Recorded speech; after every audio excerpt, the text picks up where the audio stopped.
We are here again on this beautiful Monday morning for another empowering episode of Pep Talks with Megan De La Concha. That's me. I welcome you guys. I'm so excited that you're here listening to this episode. I think it's going to be a wunderval, which is wonderful. In case you didn't know, I speak another language, which is called not another language, just kind of made up words in my head. So we're just gonna leave that at that. But today is actually kind of a personal story time day. And it is in regards to taking a chance on you, which is something I absolutely never did for a really, really long time. A really long time. And I have to say, it's gotten me into some not so amazing situations that really formed my life, that really honestly molded my life because I never took a chance on myself. So, for those of you out there who feel like you've just never really fit in anywhere, you like who you are and you like different characteristics about yourself. You like different, attributes about yourself. You like different aspects of your personality, but you feel that it's not really accepted by anybody else. Or if you feel like you are included in a lot of things, but you're not fully fitting in, this message is for you. Because that's exactly how I felt for a pretty much really all of my childhood. I always felt that I never fully knew where I fit in. I always felt like I was on the outside looking in, even though I was included in things. I mean, I wasn't ever left out of things. I was never made fun of or bullied. I mean, except for, the regular, kid, what do I want to say, ribbing, whatever, the joshing. Just joshing. God, really am getting older with my language. But the occasional ribbing of kids, kids being kids and having fun, but nothing that was ever truly like, I don't want to go to school because I'm being bullied, or, having self-esteem issues because of what other people said about me. I just always had this feeling that though I was included, I never really fit in. I always felt like I was on the outside looking in at everybody else. And I was always trying to figure it out. I was always trying to figure, okay, well, what is missing? What is missing? Why am I not fitting in? And I have to say, with a lot of soul searching, I definitely grew up, I'm very sarcastic. And I was very sarcastic at a very early age. My family is very dry, very sarcastic.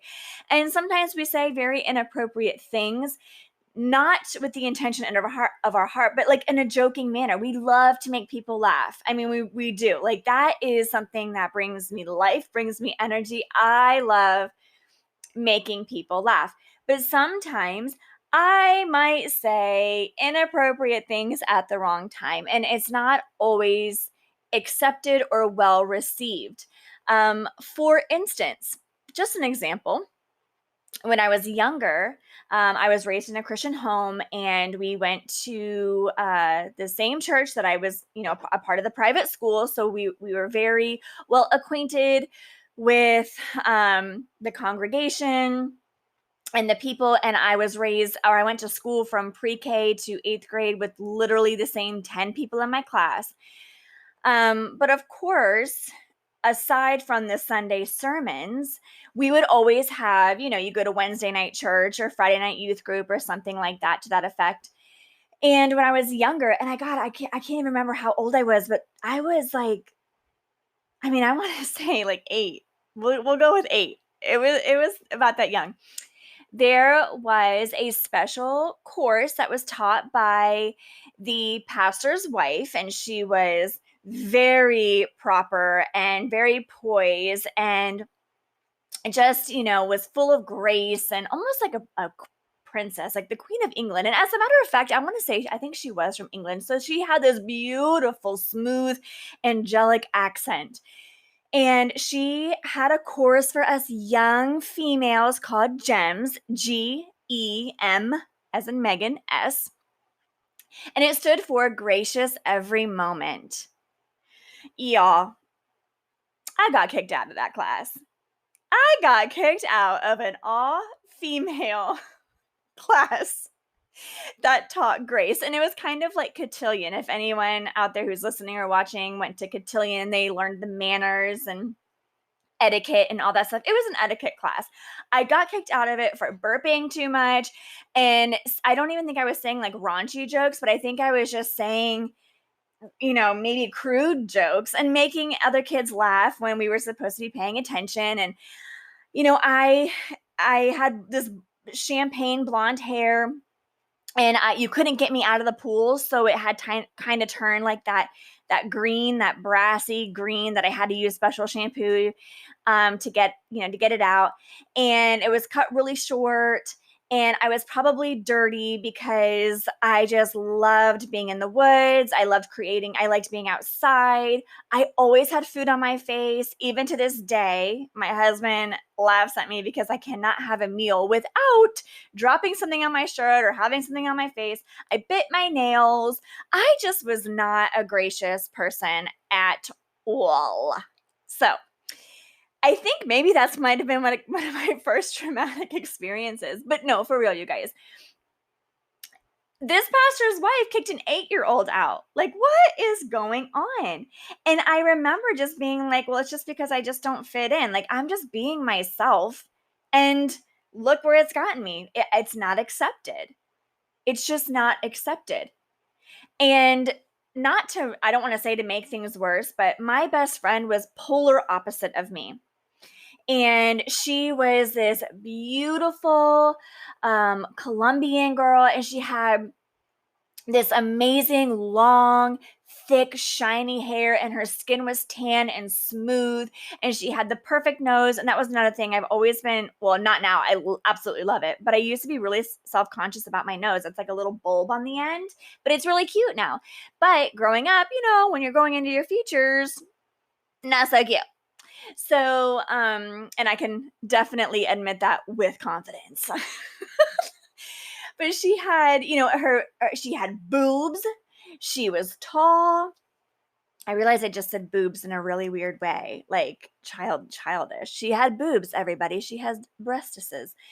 Needless to say, she was just gorgeous. And she was definitely that girl that growing up, even from a very young age, all the guys just drooled over. And I was really proud to call her my best friend because look how gorgeous she is, right? But I was always the friend, really, the friend. Like everyone was always, hey, how can I date your friend? What's up with your friend? This and that.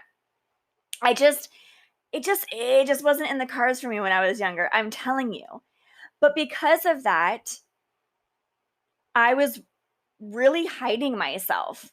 And I was always trying to figure out how to change myself to fit in so I could feel whole, so I could feel like my best friend, so I could be perfect and beautiful and gorgeous because I didn't feel like that. I felt cute and spunky and funny and, and down for a good laugh, but I just never felt, even, when I was older, I never felt just sexy and radiant and just powerful. And so growing up, I was always chasing things to make me different. And I'm telling you, I would go to her house. We lived just a few houses down. And I would always ask her, what shampoo are you using today? Or I would want to take a shower at her house so I could use her hair products, thinking that my hair was going to be this amazing, thick, shiny and smooth, hair every single day. I mean, I remember her hair drying when she got out of the pool and it was stick straight, and mine was a hot mess. Like I had to get detangler and the wet brush and the leave-in conditioner, and when it dried, it was just a fuzz ball. Okay, it was not pretty. And I didn't like it. I wanted to be somebody else. I wanted to look like somebody else. I wanted to have attributes of somebody else. I tried, in my effort to try not to be as humorous or sarcastic, because it just kind of what seemed to come out of my mouth, I just wouldn't talk that much. And I just remember even trying to change the way I talked. I would try to change the way my lips looked like when I talked. I would practice smiling different. I mean, I was trying to change physical things about myself that I know now you just can't change and I love now. But back then, I didn't give myself a chance. I never took a chance on myself. I was always trying to change myself. I always felt that no one ever really saw who I was. And when they did, I was, berated for it, or I was told to not be like that. I'm a very loud person by nature. You know when I'm talking. You probably know it 3 doors down. Let's be real. I'm a loud person by nature. Always have been, always will be. But I was always told, shh, you're too loud. I was always getting shushed. And you know what? I swear, if somebody shushes me today, I'm coming for you.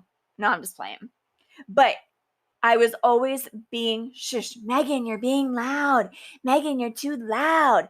Megan, stop being so loud. Golly, you're so loud. Be quiet. Or I was exhausting. As you can see or listen, I have a lot of energy. I'm very charismatic. I'm very energetic when I speak, especially when it's something that I'm very passionate about. But growing up, I was exhausting to other people. I was exhausting. I was too emotional. I was too much. I was too exhausting.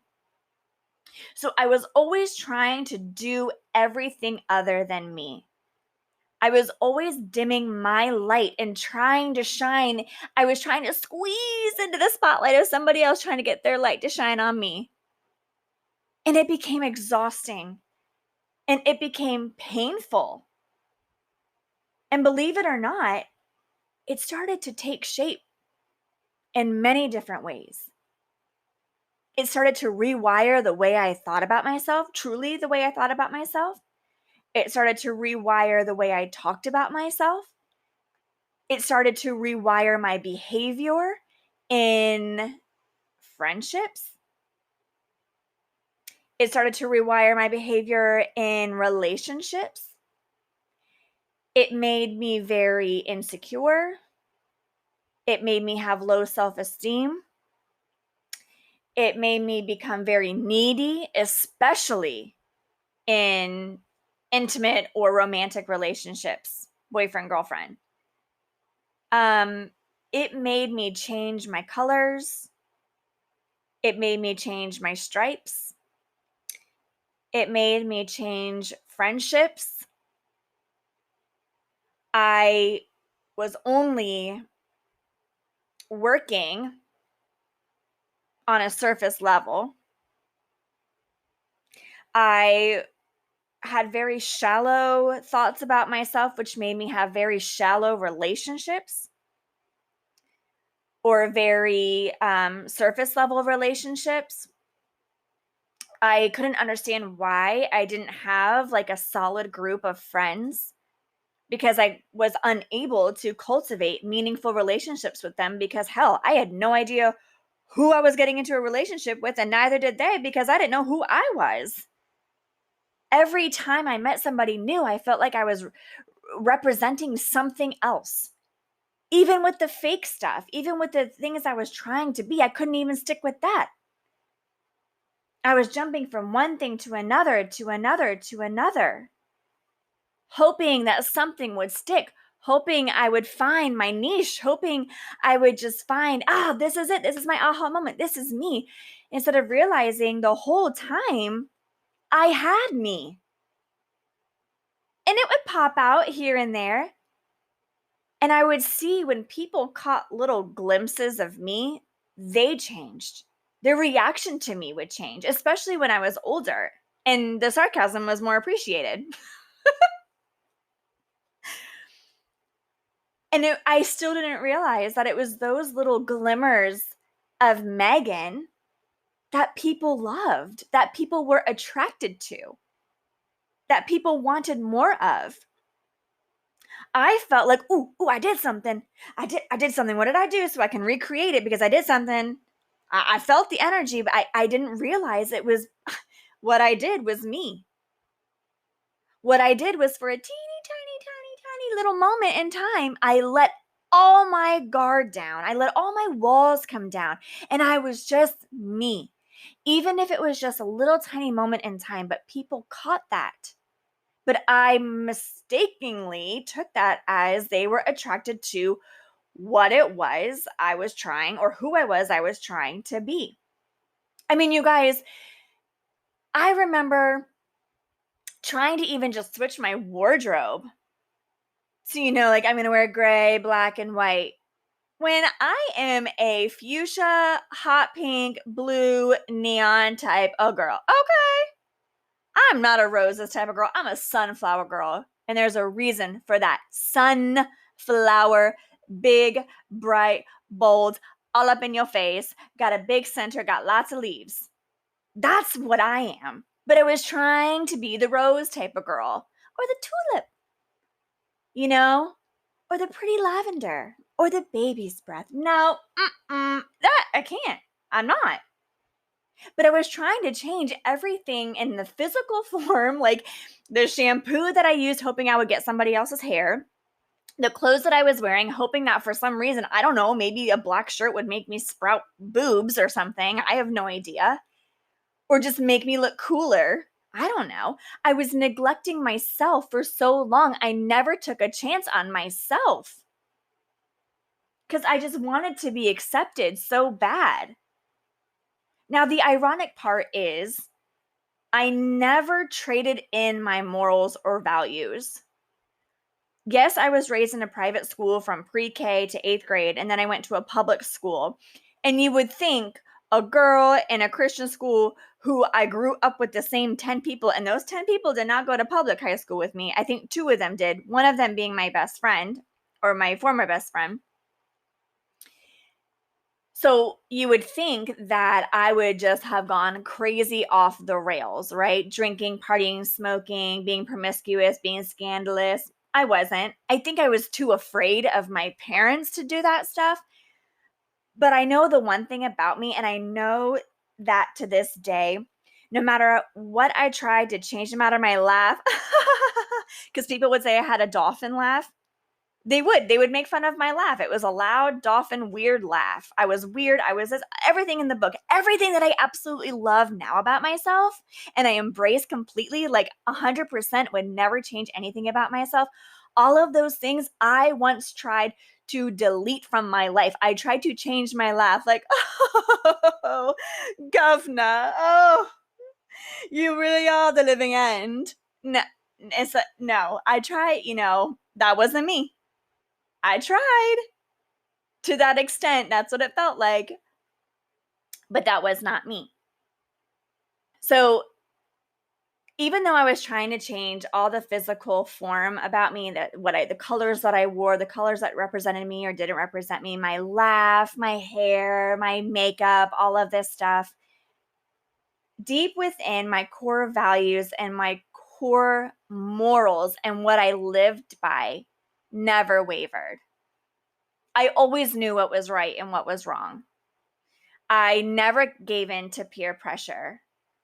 No, I was not promiscuous at all, even into college. In high school, I didn't even cuss. I remember a group of friends, we were all messing around and they were like, Megan, you never cuss. And they were like, just say this, just say that. And I was like, no, I don't want to. And they're like, oh my God, that's so crazy. Why don't you cuss? I'm like, I don't know, because I just don't want to. I'm intelligent enough that I can think of other words. Now I cuss out of emotion and, yes, a part of my sarcasm because it's really just in the delivery. But that never wavered. So even though I thought I had no idea who I was on the outside and all of the external things, the internal things, even though I felt like I didn't fit in, even though I felt like I was still an outcast, I never really had a group to belong to. I belonged to my values and I belonged to my morals. And I carry those to this very, very day. But I felt exhausted and I felt, pain because not knowing or understanding, I should say, who I was and taking a chance on myself by me trying to bury myself, I got myself into some really crappy situations. And one of them being a really bad, bad, abusive situation where I just completely lost myself. Completely lost myself. And I was not able to create loving relationships. I wasn't able to have sustainable friendships. Maybe for a little bit, yeah, sure. But nothing that was long lasting. And I always just was like, well, maybe that's just what life is, There's some people come in for a reason, a season, or a lifetime, and I guess that everyone's just a season for me, or just a reason. Until I was sick of it all,